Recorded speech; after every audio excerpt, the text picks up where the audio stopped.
Hi, Yinis, and welcome back to a Yin Yoga podcast.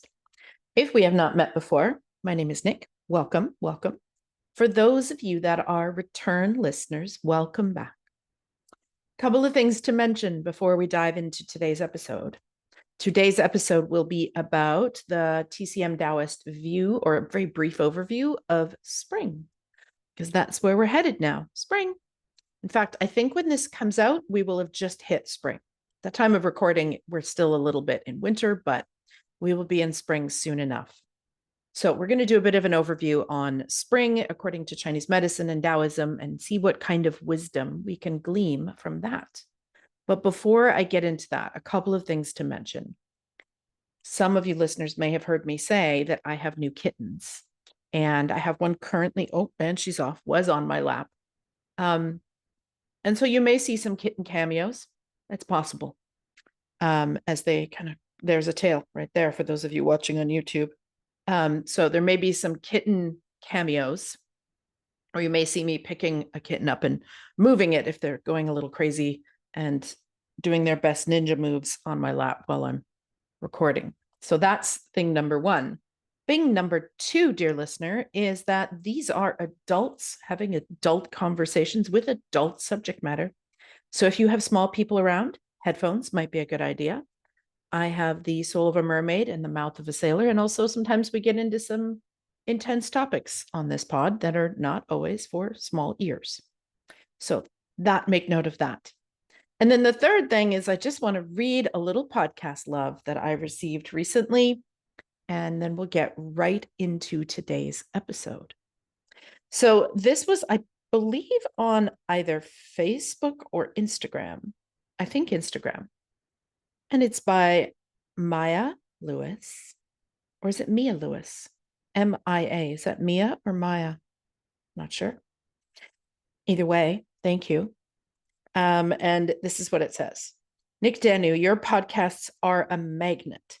I look forward to jumping in the car, waiting for Bluetooth to connect to my speakers and driving off with inspirational conversations all about yin. Thank you. I love hearing how y'all listen. Some people go for walks, some people clean their house, some people are driving. It's so cool. So thank you very much. And if you are a return listener and you have been benefiting from this podcast, I would be super grateful if you would take the time to offer me some feedback. There's many ways you could do that. If you're listening to this in an app, whether it's Spotify or Apple, you can just pause this and go in and leave me 5 stars. On Apple, you can also leave a written review. And on Spotify, you can leave a comment below this episode, which is cool. If you're watching this on YouTube, hey, YouTubers, you can take a moment to like the video, make sure you are subscribed to the channel, and then let me know in the comments any feedback that you have about the podcast or topic ideas. Always looking for yin-specific topic ideas. Now, I should clarify, I'm not asking for, hey, you should have this person on your podcast. I'm not asking for guest requests. I'm asking for topics. So if there is something to do with yin or yin adjacent things, anatomy that affects yin or TCM or Taoism, and you have questions, I would love to know what those are. And I will do my best, if I can't answer them, to bring someone else on who can answer those. But I'm not looking for specific guests. I'm not looking for like, hey, you should talk to so-and-so. This isn't a podcast where we just kind of have random conversations about yin yoga. I do want this to stay educational. So I'm not opposed to, guest requests. If you have a specific topic, like, hey, this person is really, really niched in this particular aspect of yin, you should talk to them, then fine. But just general kind of like, hey, you should talk to so-and-so about yin. Not looking for that. At this point, the podcast is invitation only. I really want it to be educational and specific.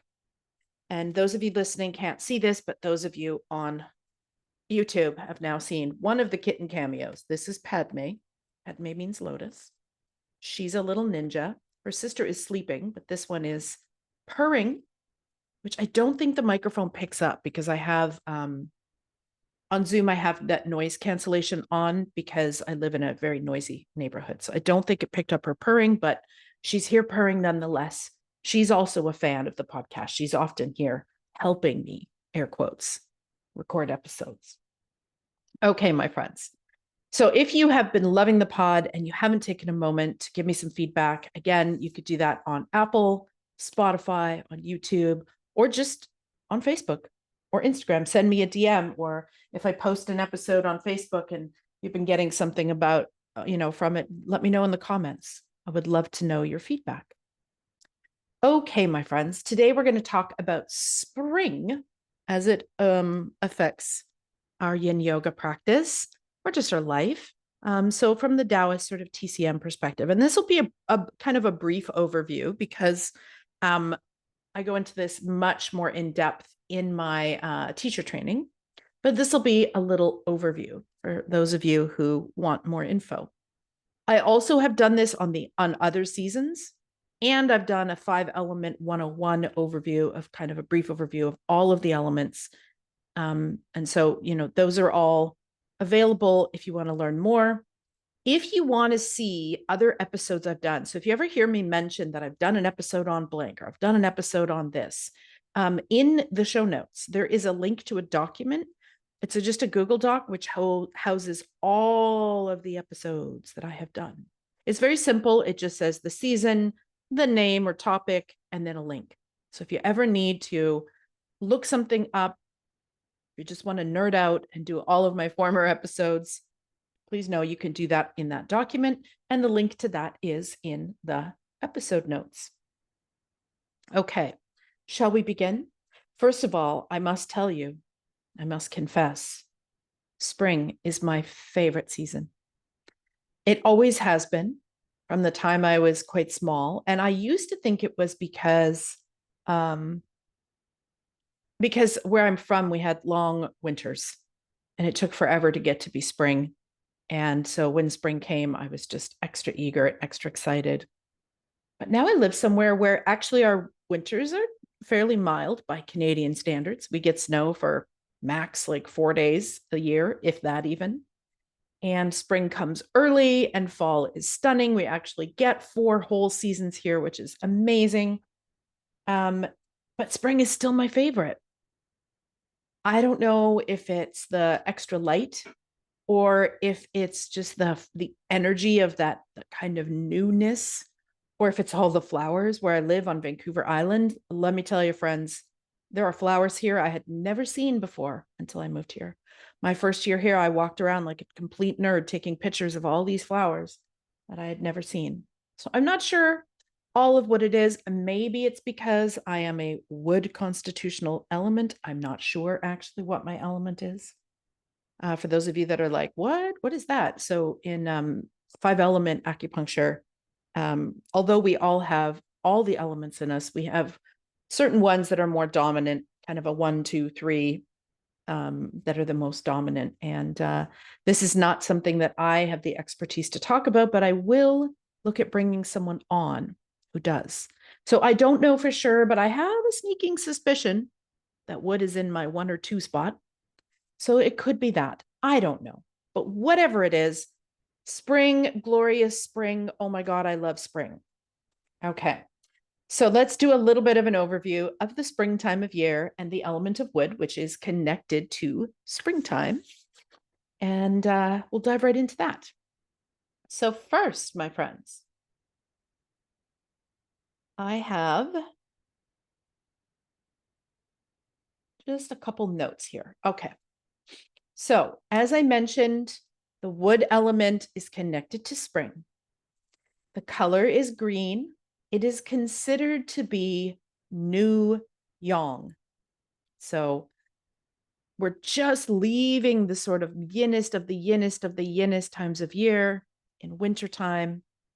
For those of us, if you're listening live and you're not in the Northern Hemisphere, my apologies. My seasons are always backwards to you. Or if you're listening to this later. But at the time of this recording, we are approaching spring. We are leaving the sort of yinnest of the yinnest of the yinnest times of year, known as winter, and we're starting to move into new yang. So summer would be the most yang, and spring is considered new yang. We're just starting to move into that more energetic state of yang. The climate is windy, and the organs in the meridian pathways and the sinew channels connected with spring and with wood are the liver and the gallbladder. The times of day, so 11 p.m. to 1 a.m. is the time of the gallbladder, and 1 a.m. to 3 a.m. is the time of the liver. The direction is east. The emotion is anger, or I feel like sometimes saying frustration is more accurate than anger. They're used universally. The stage of development is birth. So if you think about spring, right, this is when we're planting seeds. It's a time of birth, of rebirth. So the stage of development is birth. The energetic quality is generative. And the virtues are benevolence. The sound is said to be shouting. So if you're a person who tends to be a wood-orientated person, you would be a goal setter, a visionary, achiever, a planner, a go-getter.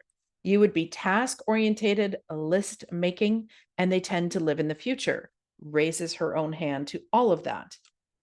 The wood downfalls can be that you might be an overachiever or be obsessed with overachieving, feeling like you've never done enough. I don't suffer from that, luckily. Control freaks. Yeah, that rings true. That's been my case for sure in the past. Or they may be a sort of it's my way or the highway kind of person. They can be impatient, irritable, frustrated, and easily angered. When we're unbalanced, anger issues, night sweats, wind disorders, eye problems, and tendon issues.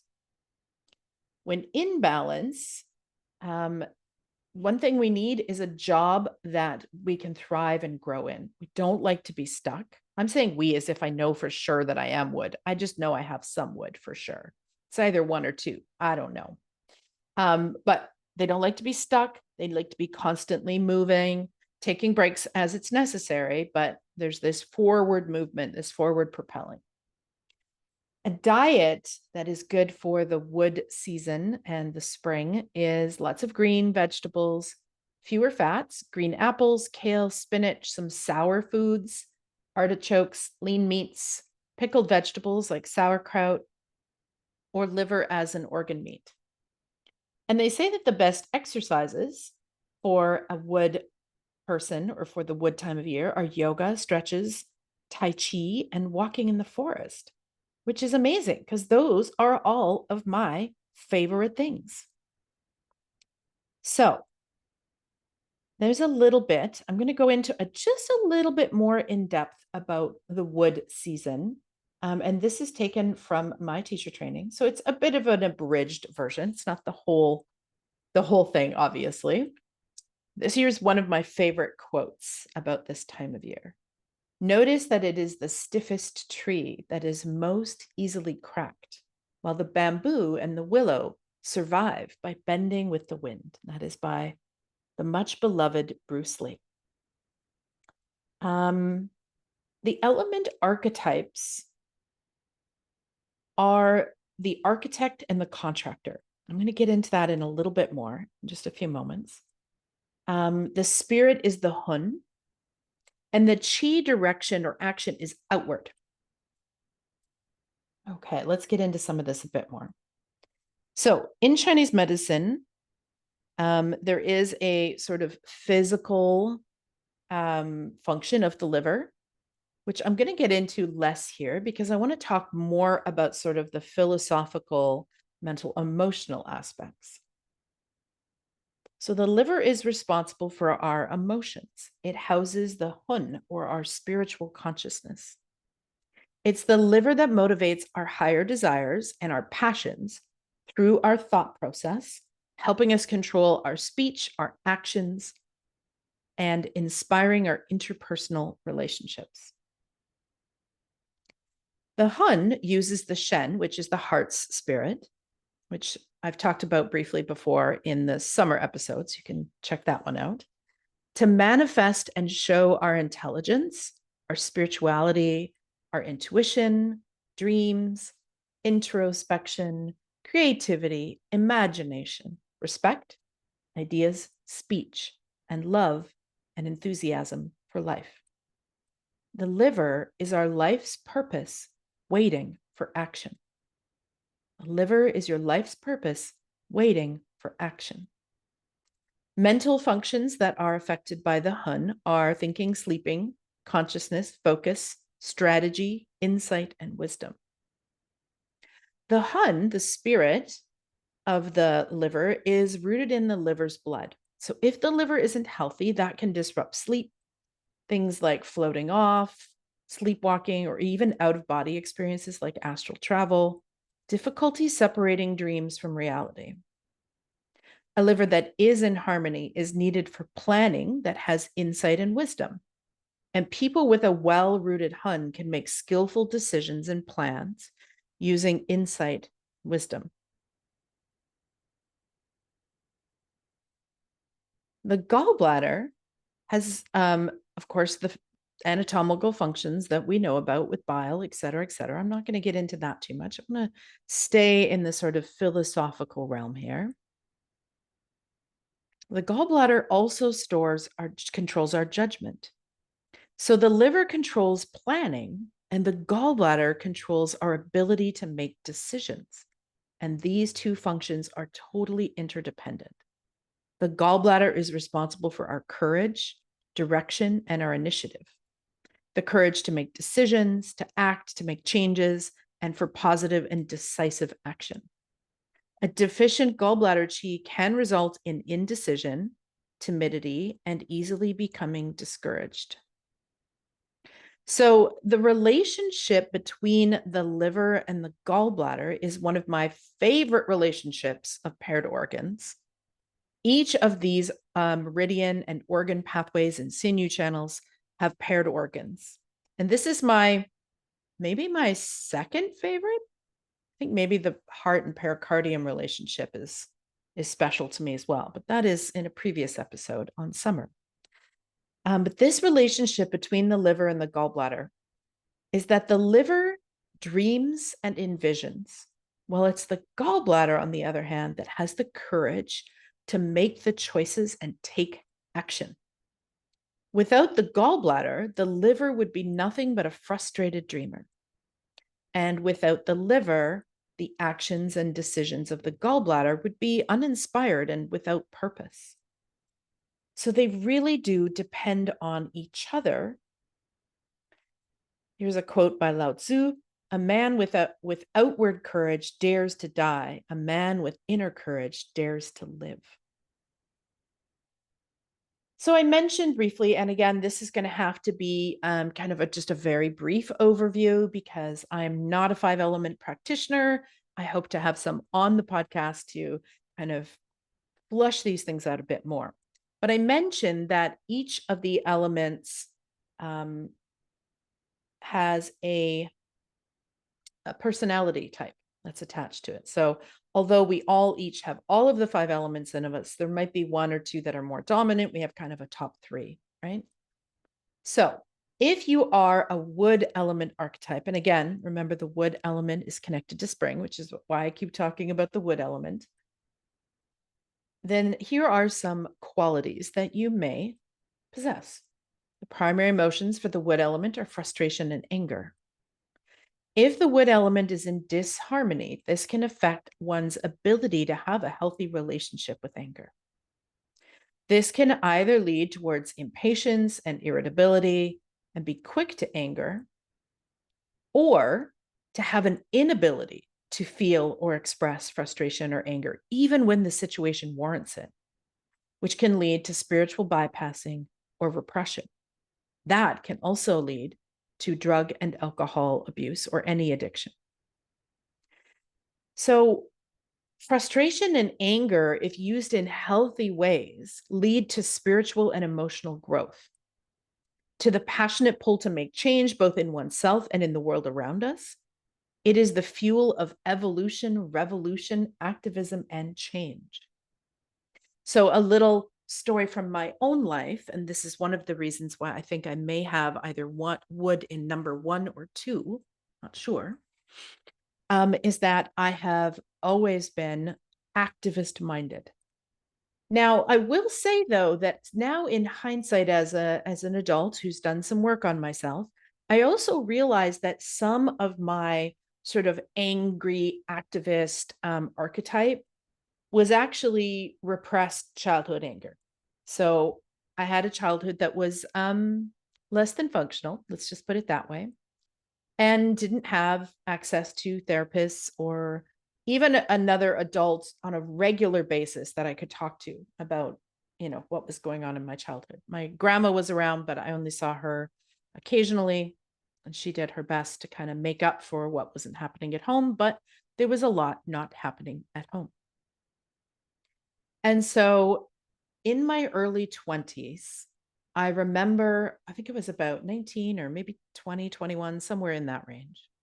I remember one of my friends saying to me, "Hey, I saw you walking down the street the other day." And I was like, "Oh, why didn't you say hello?" And she said, "I got to be honest. If I didn't know you, I would have crossed the street to the other side. You looked so angry." And I remember thinking, what the fuck is she talking about?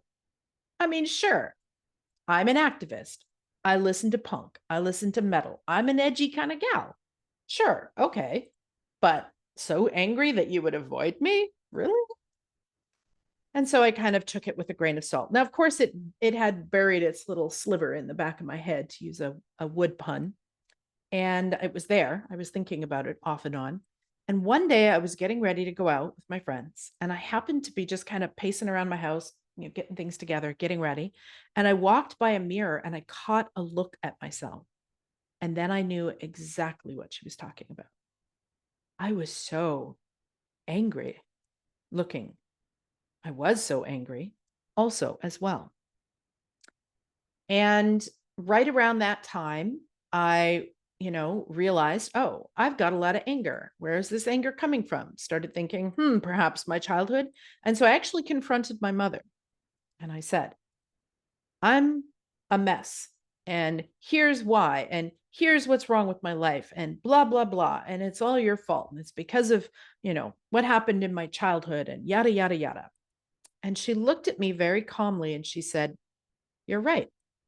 I was definitely not, the mother that you or your sister needed or should have had." My mother, just to TMI, mental illness and complex trauma survivor of horrific abuse. So doing the best she could with the cards that she was dealt, which, she wasn't dealt enough cards, so she couldn't give us enough cards. But anyways, this is not a Nick's therapy session. And so she said, "You're right. I probably shouldn't have children with all I have going on." She said, "I'm glad I did because you and your sister are amazing." And then she said this, which made me very mad, but she was 100% right. "So yes, you are like this. You have these issues. You have this anger because of what I didn't give you and your childhood. But now that you know that, if you stay that way, that's on you."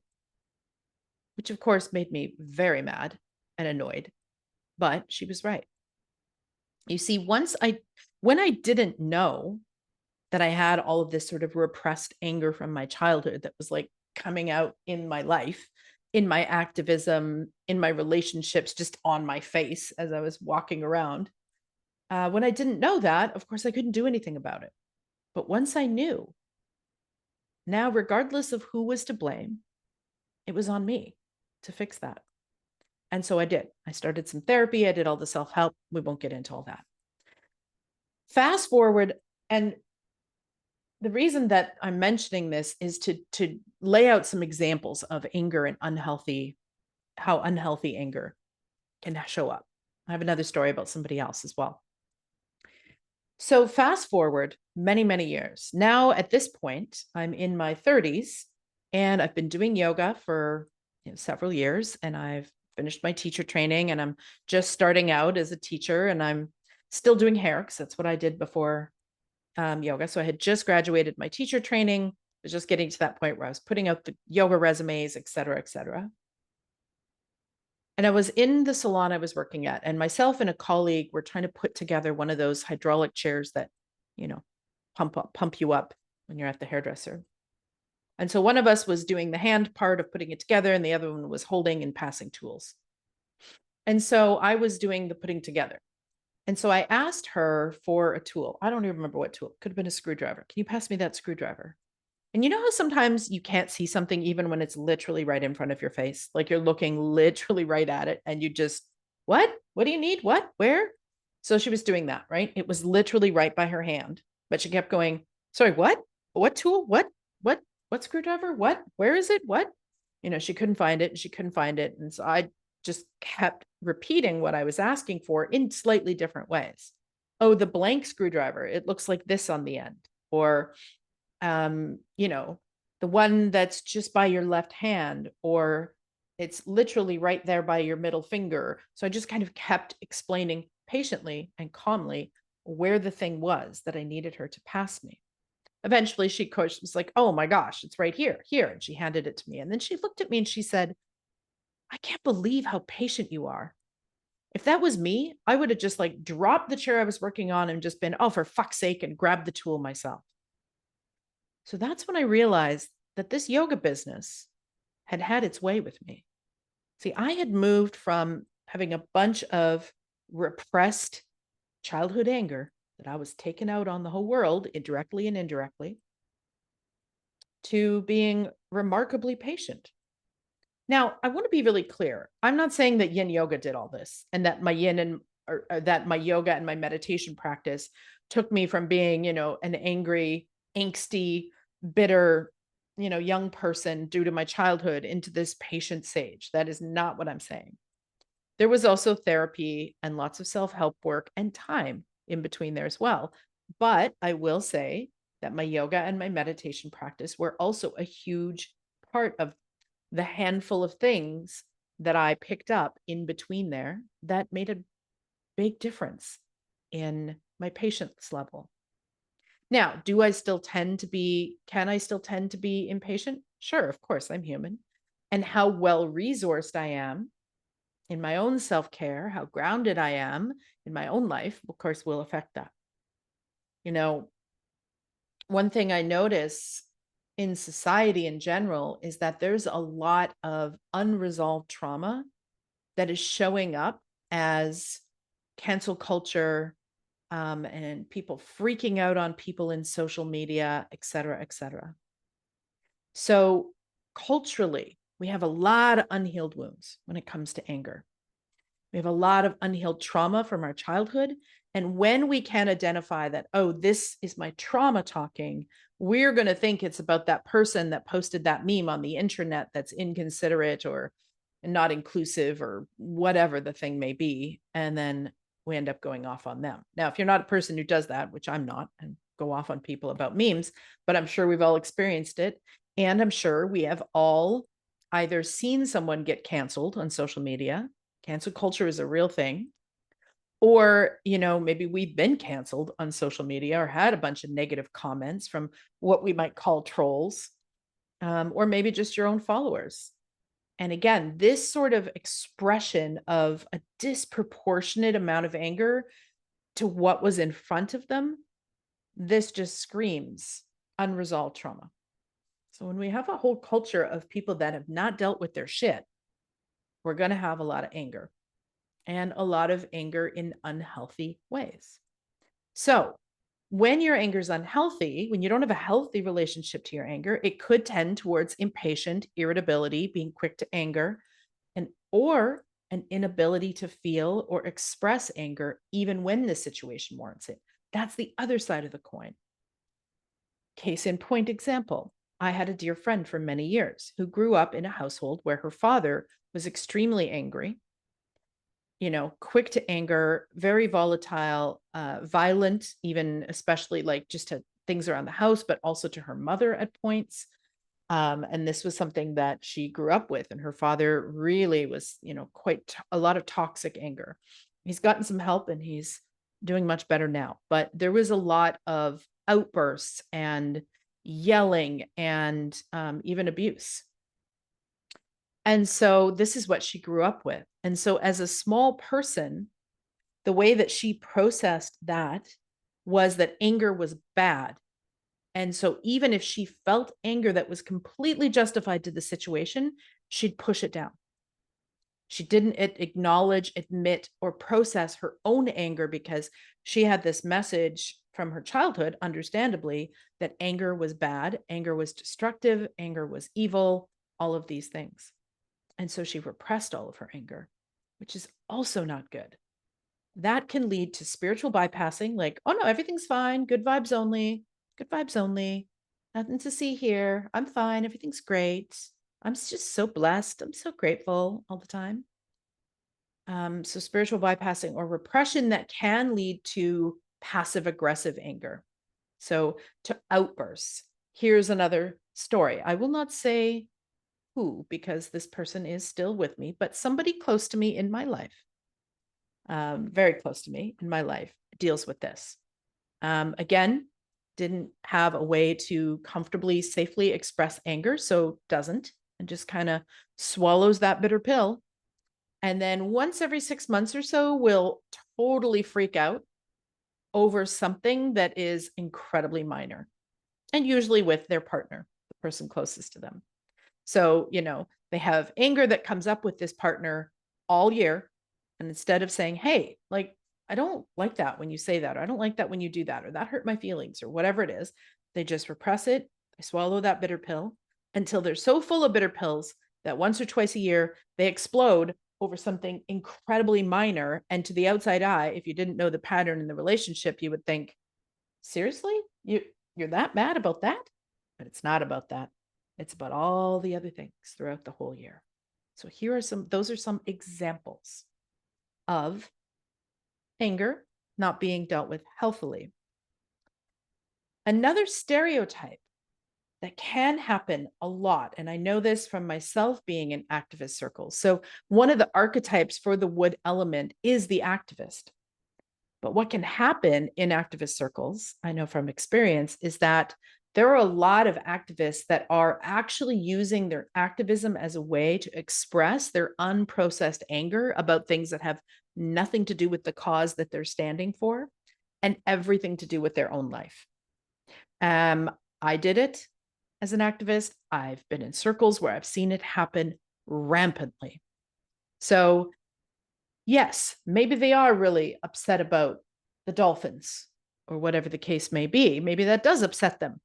But really, the fuel, the wood that they're putting on that anger fire there, actually has to do with their childhood or their relationships or their trauma that they haven't dealt with.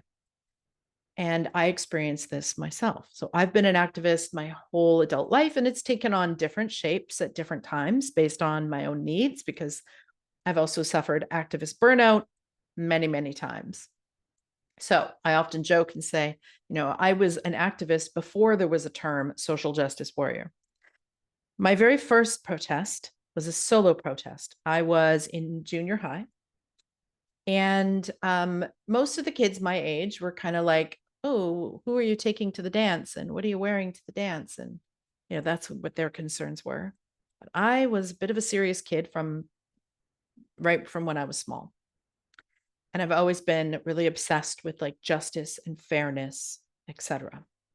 And so I had just become aware at the time of the fact that a lot of the major tuna fisheries were using these like really destructive nets that were killing dolphins like crazy. Some of you might be old enough to remember when this came to light. And so there was a really big push, and eventually there was some changes made in the way fishing happened so that this stopped happening. But it took a lot of dead dolphins before that happened. And so what can I do about this? Well, obviously I wasn't buying tuna, but I wasn't, that was just one little thing. And so I decided that I was going to go into the grocery store and I was going to do a solo protest in the tuna aisle. Now, this was before color photocopying was something that you could just easily do, right? Like nobody had access to color copiers unless they worked for IBM or some big company. So I had gotten some photographs of dolphins that were quite bloody, that were caught in tuna nets, and I photocopied it at my school library, many, many copies. And then in red Sharpie or marker, I wrote on each one, end the slaughter, by hand. And then I went into the tuna aisle and I stood there in the grocery store and I handed those out to anyone that entered the fish section. That was my very first protest. There's been many since. It lasted for a while. I got asked to leave. I refused. Eventually, they called the police. I did not get arrested because I was 14, but I got driven home. And so that was my very, very first protest. So I've been an activist for a long, long time. But what I realized partway into my activism as well is that, yes, I was angry about Tibet and the dolphins and big oil and war and all of the things that I was standing for on a regular basis. 100%, those were injustices in my eyes, and I was standing for change. However, some of the vitriol and the yelling into megaphones and the fuel for that was actually just my repressed anger from my childhood. So that when I realized that and I started healing that, I was still an activist, but my activism took on a different tone. I became what I often will call now a pro-activist instead of, or a spiritual activist. So that's probably a story for another time. But my point here is that if frustration and anger are used in healthy ways, it can lead to spiritual and emotional growth, right? Like my anger with my mother about the fact that I had this shitty childhood and that I was an angry human led me to seek out healing. So it can be for spiritual and emotional growth. It can be a passionate pull to make change, both in yourself and in the world around you. We wouldn't have had civil rights movements, the Vietnam War protests, et cetera, if it wasn't for this element of wood and this feeling of justice, injustice, and anger, right? But we have to make sure that we're angry about the right thing. And this quote to me summarizes this brilliantly. This is by Aristotle. It is easy to fly into a passion. Anyone can do that. But to be angry with the right person to the right extent, at the right time, and the right object, and in the right way, that is not easy. And not everybody can do it. So I'm going to read that one more time. It is easy to fly into a passion. Anyone can do that. But to be angry with the right person to the right extent, at the right time, and the right object, and in the right way, that is not easy. And not everybody can do it. And so I think we can see this all over our culture. People are overreacting with anger because of anger they haven't processed, or the converse of that. They don't process their anger. They don't admit they have anger. They don't justify their anger. They ignore their anger. So it's just all good vibes only, spiritual bypassing. I don't process that emotion. And that can lead to all kinds of issues later on. And not being able to process our trauma, our anger, and the injustice in the world in a healthy way leads to addictions, whether that's drug and alcohol or other addictions. So that's a lot about the season of spring and the wood element. Again, my favorite season. If you follow me on Instagram, don't be surprised if not too long from now, you don't just see kittens in my stories, but also a bunch of flowers. So there's a little bit of an overview on spring, on the wood element, and some of the mental, emotional aspects of that as well. So, dear listener, if you have a yin yoga subject, question, podcast idea, so yin or yin adjacent, it can't just be randomly about yoga, it's got to be about yin or something that affects our yin, or a guest expert who is really like the person to talk to about this one thing, please feel free to let me know. Again, I'm not taking requests for guests just because you really like them and they gave you your yin training and you think we'd have a good chat. That's not what I'm looking for. But if they have a book out there, or if they are an expert in an area that is specific, I would love to hear about that. I would also love to hear your questions and your quandaries and things that you struggle with teaching yin or understanding yin or sort of the yin spectrum of things. So if you have any of those, please get at me. You can reach out to me on Instagram in the DMs. You can reach out to me via my website. You can leave a comment below where you're watching or listening to this, whatever way works for you. And until next time, my dear friend, bye for now.